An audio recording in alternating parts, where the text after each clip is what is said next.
More of a team player? I repeated, my voice steady despite the anger bubbling beneath the surface. My boss Marcus leaned back in his leather chair, that insufferable smile still plastered across his face. Look, Emma, you're great at what you do. Nobody's denying that. But Jessica, she knows how to work with people. She brings energy to the office. You're just too focused on results. Too focused on results.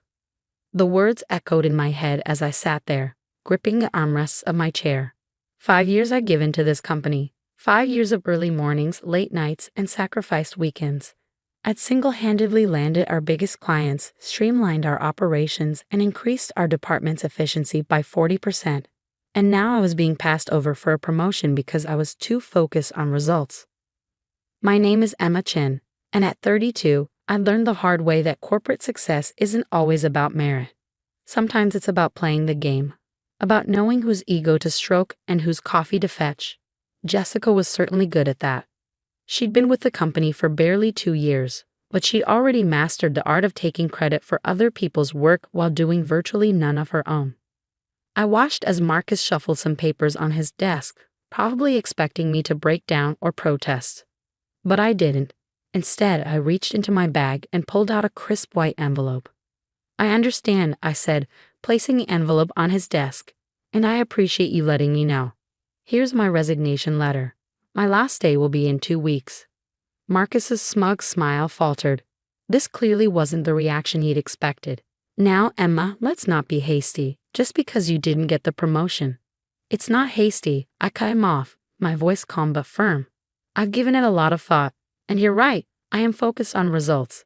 That's why I've decided to pursue other opportunities where that quality is valued. What Marcus didn't know, what none of them knew, was that I hadn't just been working on company projects these past 5 years. In my spare time, I'd been building something of my own. Something that would make Marcus' promotion look like the joke it was. As I walked out of his office, I could feel the eyes of my coworkers on me. News traveled fast in our department, and Jessica was probably already planning how to redecorate my cubicle. I kept my head high as I made my way back to my desk, remembering the other piece of paper tucked inside that resignation letter. The one that would make Marcus realize exactly what he was losing. The next 2 weeks were exactly what you'd expect. Jessica pranced around the office like she owned the place, making a show of learning the ropes of her new position. She'd stop by my desk occasionally, her voice dripping with fake sympathy. Emma, I hope there are no hard feelings, she said one morning, perching on the edge of my desk. I know you worked really hard for this promotion. I looked up from my computer, where I was methodically downloading copies of all my work files. Not to steal them, I had too much integrity for that, but to ensure I had documentation of everything I contributed to the company. No hard feelings at all, Jessica. I'm sure you'll do great. She smiled, probably thinking I was admitting defeat. She had no idea. The truth was, for the past 3 years, I'd been secretly developing a revolutionary project management system. It had started as a way to keep track of my own work, but it had evolved into something much more powerful. I tested it, refined it, and used it to achieve those results that Marcus found so troublesome. And now, with my resignation letter, I'd included a detailed report showing exactly how much money and time my system had saved the company. The kicker? I'd also included a notice that I'd filed for a patent on the system 6 months ago. It had been approved last week, but that wasn't even the best part. A week into my notice period, I received an email from Robert Chen, no relation, the CEO of our biggest competitor. He'd heard through the grapevine that I was leaving and wanted to meet for coffee. I'd smiled when I saw his name in my inbox. Everything was falling into place exactly as I planned. The meeting with Robert was everything I'd hoped for. He'd been following my work for months, impressed by how I transformed our client relationships and streamlined our processes. He didn't just offer me a job. He offered me a partnership role complete with creative control over my system's implementation across their entire organization. We've been looking for someone like you, Emma, he said, sliding a contract across the table. Someone who understands that results matter. The salary is triple what you're making now, plus equity in the company. I took the contract, my hands steady despite my racing heart. This was what recognition felt like. This was what it felt like to be valued. The day I handed in my security badge, Marcus called me into his office one last time. The smug smile was gone, replaced by something that looked almost like panic. "Emma, we need to talk about this report you included with your resignation letter," he said, holding up the papers with shaking hands. "Why did you tell us about this system before?" I sat down, smoothing my skirt as I did. "I tried, Marcus. 3 times in the past year, I requested meetings to discuss implementing new efficiency measures. You said we needed to focus on team dynamics instead." His face paled as he flipped through the pages. But this is revolutionary. The potential savings alone. And you've already patented it." I nodded, enjoying the way his voice cracked. "I have, and I've accepted a position with Chen Industries. They're very excited about implementing the system company-wide." Marcus slumped in his chair, the full weight of his mistake finally hitting him. "Chen Industries? Our biggest competitor. Emma, you can't. What about loyalty to the company?" "Loyalty?" I couldn't help but laugh. "Like the loyalty you showed me when you promoted Jessica. Like the loyalty you showed when you dismissed every suggestion I made because I wasn't enough of a team player?" I stood up, straightening my jacket. "You know what the funny thing is, Marcus? If you looked past your biases, if you actually paid attention to the results I was achieving instead of focusing on who brought you coffee or laughed at your jokes, none of this would be happening. But you didn't. And now Chen Industries is going to have an advantage that you can't match." "We'll match any offer they made," he said quickly, desperation creeping into his voice. "We'll promote you to senior director. Just don't go to Chen." I shook my head, almost pitying him. "It's not about the money or the title, Marcus. It's about respect. It's about recognizing value, and you've made it very clear where you stand on that." As I walked out of his office for the last time, I heard him frantically dialing his phone, probably calling the executive team to figure out damage control. But it was too late. The patent was mine, the new job was signed, and Jessica. Well, Jessica would soon learn that taking credit for other people's work only gets you so far when you have to actually deliver results. That evening, as I packed up my desk, I found a post-it note stuck to my monitor. It was from Jessica, written in her flowing script. "Sorry to see you go. Keep in touch." I smiled as I crumpled it up and tossed it in the trash. Oh, she'd be hearing about me all right. The whole industry would be. My first day at Chen Industries felt like stepping into a different world. Instead of a cramped cubicle, I had a corner office with floor-to-ceiling windows. My name was etched on a sleek glass nameplate. Emma Chen, Director of Operations and Strategic Innovation. But the real difference wasn't in the office or the title. It was in how people treated me. Robert Chen, the CEO, had called an all-hands meeting to introduce me. Standing at the front of the conference room, he didn't just announce my position. He outlined my achievements, explained the value of my management system, and made it clear that I would have full authority to implement changes across the organization. "Emma isn't just joining our team," he said, his voice carrying across the packed room. "She's bringing with her a revolutionary approach to project management that will transform how we operate. I expect everyone to give her their full cooperation." The contrast to my old company couldn't have been more stark. There, I'd been the quiet workhorse, the one who got things done but was never acknowledged. Here, I was being celebrated for exactly what Marcus had dismissed, my focus on results.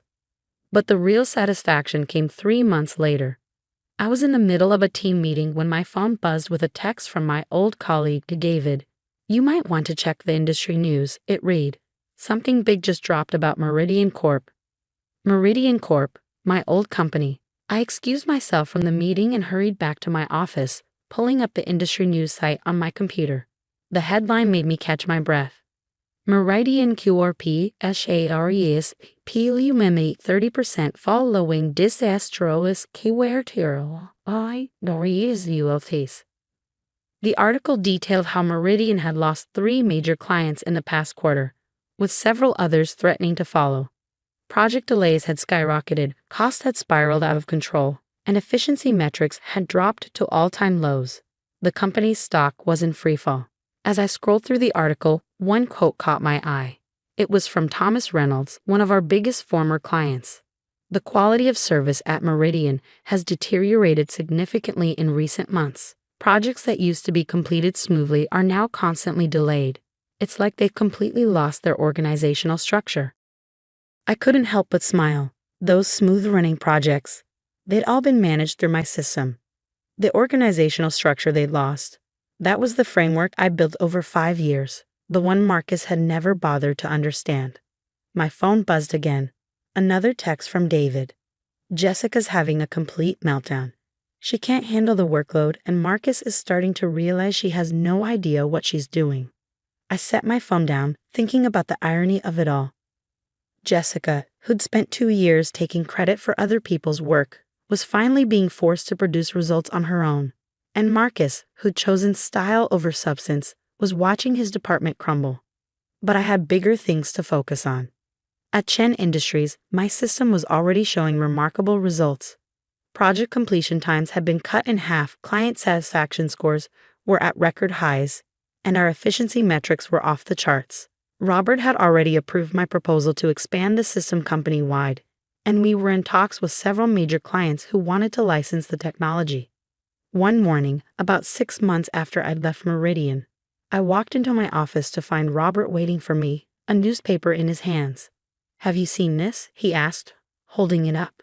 The headline read, Meridian QRP CEO STPS down on AMAD continuing crisis. I nodded, taking a paper from him. I saw the announcement. Word is they're completely restructuring the company, Robert said, watching my reaction carefully. The board finally realized how badly they'd mismanaged their talent. Apparently, they tried to recreate your system, but without the underlying architecture. It wouldn't work, I finished for him. The system isn't just about the software or the processes. It's about understanding how all the pieces fit together. Robert smiled, the kind of smile that said he knew exactly what he had in me. Which is why we're announcing your promotion to Executive Vice President next week. The board voted unanimously. They've seen what you've done here in just 6 months, and they want more. I felt a warmth spread through my chest. This was what recognition felt like. This was what it meant to be valued for your actual contributions, not just your ability to play office politics. Later that day, I received an unexpected email. It was from Marcus.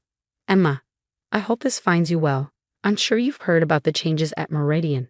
I wanted to reach out and acknowledge that I made a massive mistake in not recognizing your value to the company. The system you built was the backbone of our success, and we didn't realize it until it was gone. I'm no longer with Meridian. The board asked for my resignation last week. Before I left, I made sure they knew that this could have been avoided if we listened to you. Jessica resigned a month ago. Turns out managing actual projects is a lot harder than taking credit for other people's work. I know it's too late to fix things, but I wanted you to know that you were right. Results do matter. I just wish I'd seen that sooner. Best regards, Marcus.